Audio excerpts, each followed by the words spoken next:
Dokpesi on PDP 2023 for equity. North must have PDP presidential ticket. Welcome to the news and thank you for tuning in to listen.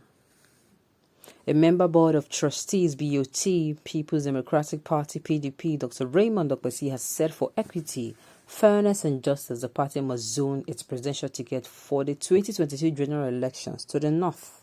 He also believed the violation of a federal character principle by the All Progressive Congress APC-led federal government is responsible for the present nation of the nation. Therefore, Dokpesi believed the person that would right the alleged wrong is from the north. At its recent National Executive Committee (NEC) meeting in Abuja, the PDP adopted the report of a Governor Ifeanyi Ugwuanyi-led zoning committee, which amid some protests recommended the zoning of a party's national chairmanship seat to the north. Although the report was silent on the presidential ticket, stakeholders believe it simply implied the party's presidential ticket is coming from the south. At the NEC meeting, former Vice President Atiku Abubakar and the PDP presidential candidate in the 2019 general elections had told stakeholders that while the party has the right to determine its rules, Nigerians also have the right to elect whom their leader is. The former VP statement, some analytics believe, is subtle protest by northern stakeholders within the party who feel shortchanged by the decision. Notwithstanding the protest, the party at the end of the NEC meeting said it stood by the Ugwuanyi committee report. But faulting the party's position, Dr. Dokpesi argued that with the South having 14 of a 16th-year PDP rule, it would be unjust for the South to still take another shot at the party's presidential ticket.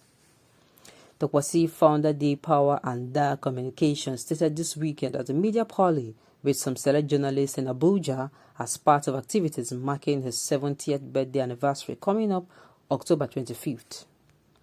Going memory lane, he said in 1998 when the People's Democratic Party was being established after the G34 has confronted the military, elder statesmen who believed in one Nigeria and went through the trauma of military rule. The constitution of the PDP states very clearly that there shall be rotation and zoning of officers, both for the party and political office, and I have remained very consistent in my argument since 1998.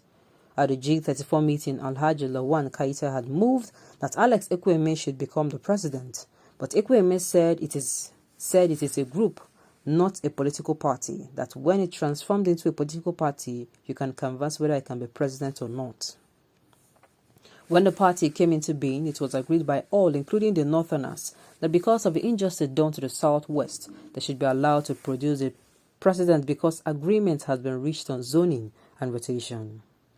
Do not forget that in 1995 draft constitution, it was envisaged that the 6 geopolitical zones will have a term of 5 years, so that in 30 years we will end the issue of zoning and would have been one united country. From there, we can start exploiting 4-year rotation. Continuing, the PDP BOT member said when Obasanjo came in, there was an expanded party caucus where it was canvassed that the PDP programs could not be fully implemented within 3 years. Again, all the founding fathers, including Ekwueme, Ogbemudia, and other bigwigs of the party were present at the meeting. And again, it was the northern delegates who said they had no objection. They will exercise patience. We will allow Obasanjo to have another 4 years, but there should be a proviso that if you do 8 years, we will do 8 years. Let it be understood that it is the foundation, and everybody said yes. By that agreement, power was supposed to have rotated back to the north, but I was a member of the South-South Assembly. I led the delegation to say the South-South has not had any opportunity, that the South-South should be given. I traveled round. I did not fight. I did not shout. I did not quarrel. I did not carry gun. All I did was to engage the Nigerian public. By the time we got to the convention, Obasanjo said, "Look, Peter Odili, you have done very well. If we go into conventions, you are going to win, but we have an understanding with the North. Please, let the North be president." That is how Yaradua came in. Yaradua unfortunately did not live long ago to say the 8 years. He only did 2 years. In fact, 2.5 years. I agitated at the time to continue with the principle already established. Let us have the North complete the remaining term of 4 years so that we can be done with the Northern presidency, so that we can come back to the South. Some people in the South said, no, it is not possible. You cannot be so close to power and relinquish it. Crisis set in, and Jonathan, Goodluck, former president, did another 4 years. We came to 2015, the PDP had done 16 years in power. If you like, 14 years of the South, 2 years of the North. That is the situation up till today.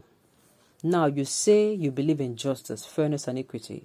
The North has done 2 years. The South has done 14 years. Is that balance? The APC came into being in 2014, and they do not have a history. Now, in 2015, when we fielded in PDP Jonathan, the North has started clamoring, agitating, saying it is their turn. You have spent 14 years, so allow us to complete our 4 years. And we said no. We were very smart, and that is what's plunged the country into this crisis. That is why we are in problem. So I am in PDP. I am guided by the constitution of the PDP, which in its preamble said, for unity, for stability, for the growth of a country, we must rotate such that every part of the country will not be neglected. The APC on its own came in and also said, we are adopting zoning and rotation. And in their own situation, they chose to pick a northern candidate, knowing fully well that the agitation of the North, they fielded a northern candidate against us. I believe everyone here knows my position on what my comments were at that time. If in my own party I want to win an election, I cannot win an election when there is injustice and when there is unfairness. We are not guided by certain rules in the PDP. All I am agitating for is that let us be fair and just. Let us put ourselves in the shoes of ourselves. Let us, as one family, as the party started, still remain one, and in doing so, let us choose a candidate from the North. Some people have come to meet me to say, how can we allow them to do another 8 years again? I say, sorry, in 2019, we fielded a northern candidate recommended by Ike Ekweremadu report, but again, the PDP was outmaneuvered. I did not agree that Atiku lost the election, but INEC has said so. But as a citizen of Nigeria, I must live by the rules. But I cannot, as a PDP person, go and adopt APC conditions and situation. So for me, very clearly, I want an undiluted, a properly organized party. It is the APC policy of lack of adherence to the federal character principles that has brought us to this level of suspicion in the country. And the person that can bring back that principle of fairness, justice, is from the North. We Southerners had the opportunity to be in power and we threw it away. So we can now monopolize everything, and that is what gave birth to APC. If we were fair, we were just, we were rotational, we would not have been in this problem. Okay. That was a wonderful, wonderful road down to history. This man has no brain. Oh my goodness. That is so cruel. How could you call another 8 years for the North because you want Atiku? What is justice in 8 plus 8? When Yaradua died, would it be possible to bring Northerner in when Vice President is Southerner? Because selfish interest, you want the Northerner to come in. I think old age has set in. Dokpesi is an old man. Okay, on this note, we have come to the end of the news. We say thank you for tuning in to listen till I come your way next time. Enjoy the rest of your day.